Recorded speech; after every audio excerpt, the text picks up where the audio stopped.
नमस्कार बंधुगण welcome to education पर चैनल। तो बंधुगण आपण मेगा रिक्रुटमेंट नहीं आसी आम ओडिशा रे जोटा रही बहुत सारा वैकेंसी रही जमीक बहुत डिफरेंट डिफरेंट पोस्ट रही सब मुझे मेगा रिक्रुटमेंट नहीं आसी तो आपर बहुत सारा कन्फ्यूजन हो दे सब मेगा रिक्रुटमेंट क्यों आसी। तो देखो ये रही वैकेंसी जोटा कि 25 रु एबव 30 पाखापाखि रही वैकेंसी। तो आपण निहत नित्यान्त आवश्यकता रही कहीं देखूँ बर्तमान समय जब्र नीडटा समस्त बढ़ी जाइए। तो देखो ये वैकेंसीटा निहाती समस्त फुलफिल कर आपण मेगा रिक्रुटमेंट कहूँ कहीं देखो गोटे पोस्ट ही बहुत मूल्यवान। तेज देखो ये भिडियोटी कौन रही वैकेंसी प्रथम आपण कही रखुच्छी बहुल मात्रा में आप देखुं कि गोटे गोटे लाइक कर दिंतु सेयार केवल कर दिंतु जहाद्वारा मत मोटिवेट एनकरेज मिलवा सहित भिडियोटी समस्त पाखे पहुँची पार जोटा आपण प्रथम कहूँ जब नीडटा रही बर्तमान बेसी रही। तो जो मैंने जब सिकर थे से मैंने इजिली जब्टी इजिली वैकेंसी पाइपर जब्टी पाइपर। तो देखो आपंकर गोटे गोटे से केते उपकृत हो पार प्रथम आपण देखने भी। तो ये रही गोटे आम रिसर्च इंस्टीट्यूट तरफ रही वैकेंसी जोटा कि Bagchi Shri Shankar cancer centre and research institute तरफ रही वैकेंसी जोटा रही नर्सिंग पोस्ट रही। तापर आपण गोटे कॉलेज रही वैकेंसी कहि जोटा कि रही लेक्चर पोस्ट रही आहरी गोटे ग्रुप ऑफ इंस्टीट्यूट रही वैकेंसी जोटा कि रही लेक्चर पोस्ट सहित different different marketing officer post type किसी रही जोटा कि +2 लेवल। तो आप जानतु वर्तमान समय +2 लेवल रही वैकेंसी जोटा कि आपण समस्ते एलिजिबल हो पारे। तेज आस देखा प्रथम नर्सिंग पोस्ट रही जोटा कहि जोटा कि रही जो इंस्टीट्यूट रही वैकेंसी रही तापर आपण गोटे कॉलेज रही वैकेंसी तापर आप ग्रुप ऑफ इंस्टीट्यूट रही गोटे वैकेंसी से कही रखी। प्रथम देखूँ यहाँ रही कौन कौन वैकेंसी रही जोटा कि आम खोर्धार रही जोटा कि आम कहीपर भुवनेश्वर कहूँ कैपिटाल कहूचे।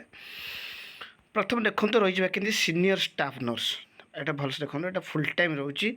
देखते क्वालिफिकेशन कौन देखो बहुत सारा पिला स्टाफ नर्स क्वालिफिकेशन डाउट थाए। तो आपण मैंने मेनसन तो कर देखो MSc और BSc मास्टर डिग्री कर और BSc बैचलर डिग्री कर जहाँ भी कर कौन नर्सिंग कर आप इलिजिबल हो पारे। किंतु गोटे एक्सपीरियंस मागुच आप देखो भलसे नर्सेस विथ MSc और BSc नर्सिंग कर qualification interested in oncology nursing expected to work in the surgical और सर्जिकल मेडिकल ICU ये सब ड्यूटी कर एक्सपीरियंस थी से अधिका प्रिफरेन्स मिल भलसे बुझी रखु। देखु OT स्क्रब नर्स रही वैकेंसी जोटा कि BSc नर्सिंग ओनली मागिची मेनसन तो कर BSc नर्सिंग करते बैचलर डिग्री नर्स करते सेटा आप इलिजिबल हो पारे।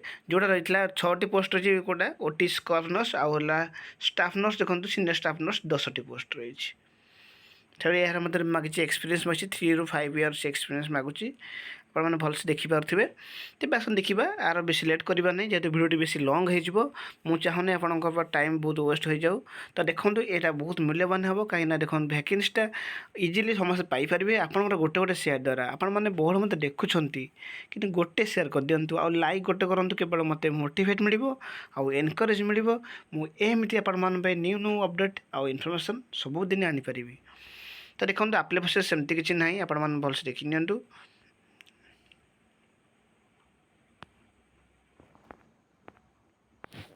जो मैंने इंटरेस्टेड अच्छा देखो interview will be held on अच्छी लोकेशन अच्छी से लोकेशन हम इंटरव्यू हम किंतु ये मतलब मेंशन कर इंटरेस्टेड कैंडिडेट में ईमेल द्वारा आपण मैंने CV पठे पारे भलसे बुझी रखु। तो आपण मैंने देखो आप्लाय प्रोसेस सेमती किसी ना आ सिलेक्शन प्रोसीडियर आपंकर इंटरव्यू बेसिस से किंतु आपण मैंने जानी रखु जे आपको आप्लाय कर आप्लाय कर समय कौन डॉक्यूमेंट्स दरकार ना CV आप दरकार आप सब रिज्यूम सहित सब डॉक्यूमेंट्स अटैच कर स्कान कर पठे पारे। ठीक अच्छे आ सिलेक्शन प्रोसीडियर जानतु जोटा कि इंटरव्यू बेसिस सिलेक्शन कर तेज आसन देखा आहरी मत रही वैकेंसी ता पूर्व आपण कही रखुच्छी आपण देखुं किंतु आप गोटे गोटे लाइक कर दिंतु सेयार मत करूँ जमी मत मोटिवेट और एनकरेज मिल इजिली इनफर्मेशन समस्त पहुँची पार। देखूँ बहुत सारा पिला नर्सिंग पिला अच्छा जो मैंने जब सिकर अच्छा से जब्र फायदा उठे पारे। तेज आसन देखा आ रहा कौन वैकेंसी सब ଦେଖନ୍ତୁ ରହିଛି ଆଉ ଗୋଟେ ରହିଛି ଯେଉଁଟା ଆପଣମାନେ କହିଲେ ଗ୍ରୁପ୍ ଅଫ୍ ଇନଷ୍ଟିଚ୍ୟୁଟ୍ କହିଥିଲି ଗାୟତ୍ରୀ ଗ୍ରୁପ୍ ଅଫ୍ ଇନଷ୍ଟିଚ୍ୟୁଟ୍ ରହିଛି ଭ୍ୟାକେନ୍ସି ଯେଉଁଠି ରହିଛି ଭ୍ୟାକେନ୍ସି ଲେକ୍ଚର ପୋଷ୍ଟ ରହିବା ସହିତ ଆପଣ ଦେଖିପାରୁଥିବେ marketing manager public relation officer post ରହିଛି marketing executive for all district of Odisha ତାହା ମଧ୍ୟ ରହିଛି ଭ୍ୟାକେନ୍ସି। ତ ପ୍ରଥମେ ଦେଖିବେ marketing manager public relation officer post କ'ଣ ରହିଛି ତାର କ୍ୱାଲିଫିକେସନ୍ କ'ଣ ରହିଛି ବା ଯୋଗ୍ୟତା କ'ଣ ରହିଛି। ଦେଖନ୍ତୁ ଏନି ଗ୍ରାଜୁଏଟ୍ କରିଥିବେ MBA ଅର୍ BBAରେ କରିଥିବେ ଏକ୍ସପିରିଏନ୍ସ ଇନ୍ ମାର୍କେଟିଂ ପ୍ରିଫରେବୁଲ୍ ଯେଉଁମାନେ ଏକ୍ସପିରିଏନ୍ସ ଥିବ ମାର୍କେଟିଂରେ ସେମାନଙ୍କୁ ଅଧିକା ପ୍ରିଫରେନ୍ସ ମିଳିବ। ତାପରେ marketing executive for all district ଯେଉଁଟା ରହିଲା ତାର କ୍ୱାଲିଫିକେସନ୍ ଦେଖନ୍ତୁ କେବଳ +2 ପାସ୍। ତ ଆପଣମାନେ ପ୍ରଥମର ଭିଡ଼ିଓରେ କହିଥିଲି ଯେ +2 ପାସ୍ରେ ଚାକିରି ଅଛି। ତ ଦେଖନ୍ତୁ ଏଇଟା +2 ପାସ୍ ରହିଛି। ଲେକ୍ଚର ଦେଖନ୍ତୁ ବହୁତ ସାରା ରହିଛି ସାଇନ୍ସର ଯେମିତିକି ପାର୍ଟ ଟାଇମ୍ ଅର୍ ଫୁଲ୍ ଟାଇମ୍ ରହିଛି। Physics chemistry math botany zoology IT English ରହିଛି। ଏତିକି ହେଲା ରହିଛି ଲେକ୍ଚର ପୋଷ୍ଟ ରହିଛି। ତ ଦେଖନ୍ତୁ ଯେଉଁମାନେ ଜୁନିୟର ଲେକ୍ଚର ହେବେ କେବଳ PG ମାଗୁଛି ଯେଉଁମାନେ ସିନିୟର ଲେକ୍ଚର ହେବେ MPhil ଅର୍ PhD ସେଇଟା ମେନସନ୍ କରିଦେଇଛି। ତାମାନେ ଆପଣଙ୍କୁ ଆପ୍ଲାଏ କରିବା କେମିତି ଦେଖନ୍ତୁ ଦେଖନ୍ତୁ ଏଠି ମେନସନ୍ ଦେଖନ୍ତୁ salary negotiable according to the eligibility performance and experience interested candidate may send biodata. ତ ଦେଖନ୍ତୁ ଯେଉଁମାନଙ୍କର ଆପ୍ଲାଏ କରିବାର ଇଚ୍ଛା ଅଛି ସେମାନେ ଆପଣଙ୍କ ବାୟୋଡାଟା ପଠାଇ ପାରିବେ। ଠିକ୍ ଅଛି ଭଲସେ ବୁଝି ରଖନ୍ତୁ ଯାହାଦ୍ୱାରା ଆପଣମାନଙ୍କୁ ସେମାନେ ଡକେଇବେ ଆଉ ଇଣ୍ଟରଭ୍ୟୁ କରିବେ ତାପରେ ଆପଣଙ୍କ ସିଲେକ୍ସନ୍ କରାଯିବ। ଦେଖନ୍ତୁ ତା ଡେଟ୍ ମଧ୍ୟ ମେନସନ୍ ଅଛି ଦେଖନ୍ତୁ ଭଲସେ ଦେଖି ନିଅନ୍ତୁ ଯେଉଁଟାକି ଇଣ୍ଟରଭ୍ୟୁ ଡେଟ୍ ମେନସନ୍ ମଧ୍ୟ ରହିଛି 1 ନଭେମ୍ବର। ତ ଆପଣମାନେ ଜଲ୍ଦି ଟିକେ ଆବେଦନ କରିନେବେ ଅଲରେଡ଼ି ଡେଟ୍ କିଛି ସରି ଆସିଛି ତ ସେ ଅନୁସାରେ ଜଲ୍ଦି ଆବେଦନ କରିନେବେ। ତେବେ ଆସନ୍ତୁ ଦେଖିବା ଆଉ ରହିଲା କ'ଣ ସବୁ ଭ୍ୟାକେନ୍ସି ରହିଛି ତାହା ମଧ୍ୟ ଆପଣମାନେ କହି ରଖିବି। ତ ଦେଖନ୍ତୁ ଏଥିରେ ଆପଣ ଯଦି କିଛି ଡାଉଟ୍ ରହେ ତାହେଲେ କମେଣ୍ଟ ବକ୍ସ ମଧ୍ୟ କହିପାରିବେ। ତେବେ ଆସନ୍ତୁ ଦେଖିବା ଦେଖନ୍ତୁ ରହିଛି ଭ୍ୟାକେନ୍ସି ଗୋଟେ ସ୍କୁଲ ରହିଛି BGM ସ୍କୁଲ ରହିଛି ବିଜେପି ନଗର ଭୁବନେଶ୍ୱର ରହିଛି ସ୍କୁଲ ରହିଛି ଯେଉଁଠାରେ ରହିଛି ବହୁତ ସାରା ଭ୍ୟାକେନ୍ସି ରହିଛି। ତ ଆପଣମାନେ ଜାଣି ଦେଖନ୍ତୁ ଏଠାରେ ରହିଛି ବହୁତ ଭ୍ୟାକେନ୍ସି ରହିଛି ଯେଉଁଟାକି ୱାକ୍ ଇନ୍ ଇଣ୍ଟରଭ୍ୟୁ କରାଯିବ ମଧ୍ୟ ମେନସନ୍ ହେଇଛି ଯେଉଁଟାକି ଟିଚରମାନଙ୍କ ପାଇଁ। ତେବେ ଆସନ୍ତୁ ଦେଖିବା ସେଇଟା ତାର ଇଲିଜିବଲ୍ କ୍ରାଇଟେରିଆ କ'ଣ ରହିଛି କ'ଣ ପୋଷ୍ଟ ରହିଛି କେମିତି ଆବେଦନ କରିବା ତାହା ମଧ୍ୟ ଆପଣମାନଙ୍କୁ ସମ୍ପୂର୍ଣ୍ଣ କ୍ଲିୟର କରି ରଖିବି। ତେବେ ଆସନ୍ତୁ ଦେଖିପାରୁଥିବେ ଆପଣମାନେ PGT ଇକୋନୋମିକ୍ସରେ ପୋଷ୍ଟ ରହିଛି ଯେଉଁଟା ରହିଛି ଦେଖନ୍ତୁ BGM ସ୍କୁଲ ତରଫରୁ ରହିଛି ବିଜେପି ନଗର ରହିଛି। ତ ଦେଖନ୍ତୁ ଆପଣ ଏହାର କ୍ୱାଲିଫିକେସନ୍ କ'ଣ ଆପଣମାନଙ୍କୁ କହି ରଖି ତା ପୂର୍ବରୁ ଆପଣମାନଙ୍କୁ କିଛି କହିବାର ଅଛି। ଦେଖନ୍ତୁ ଏହାର ଡେଟ୍ ମଧ୍ୟ ରହିଛି 24/10/2025 ଅଛି। ତ ଆପଣମାନେ ଟିକେ ଜଲ୍ଦି ପ୍ରିପାରେସନ୍ ହୋଇଯିବେ ଆଉ ଇଣ୍ଟରଭ୍ୟୁ ପ୍ଲେସ୍ ଦେଖନ୍ତୁ ଡେଟ୍ ଦେଖନ୍ତୁ ତା ସହିତ ରେଜିଷ୍ଟ୍ରେସନ୍ ଟାଇମ୍ ଦେଖନ୍ତୁ ତାପରେ ଆପଣଙ୍କ ସିଲେକ୍ସନ୍ କେମିତି କରିବେ ସେଇଟା ଦେଖି ନିଅନ୍ତୁ। ଲାଷ୍ଟରେ ଆପଣମାନଙ୍କୁ କ୍ୱାଲିଫିକେସନ୍ ମଧ୍ୟ କହି ରଖିବି ଯେହେତୁ ଭିଡ଼ିଓଟି ଲଙ୍ଗ୍ ହେଇଯିବ ମୁଁ ଟିକେ ସ୍ପିଡ଼ କହୁଛି ଆଉ ଏହାପରେ ମଧ୍ୟ ଆପଣମାନଙ୍କୁ ଦେଖାଇ ନେବି କ୍ୱାଲିଫିକେସନ୍। ତ ଦେଖନ୍ତୁ ଏହାର ରହିଛି 8ଟା ନୋଟ୍ ରହିଛି ତ ଆପଣମାନେ ବିଫୋର୍ ଟାଇମ୍ରେ ପହଞ୍ଚିଲେ ବେଟର୍ ହେବ କାହିଁକିନା ଯେଉଁମାନେ ବହୁତ ଦୂରରୁ ଆସିଥିବେ ତ ସେମାନଙ୍କ ପାଇଁ ଟିକେ ଇଜି ମାନେ ହେବ ରିଟର୍ନ କରିବା ପାଇଁ ତେଣୁକରି ଆପଣମାନେ ଭଲସେ ବୁଝି ରଖନ୍ତୁ। ତ ଦେଖନ୍ତୁ ସାଲାରୀ ଦେଖନ୍ତୁ ଭଲସେ ଦେଖନ୍ତୁ 44,900 ଅଛି 1,42,400 ପର୍ଯ୍ୟନ୍ତ ଅଛି।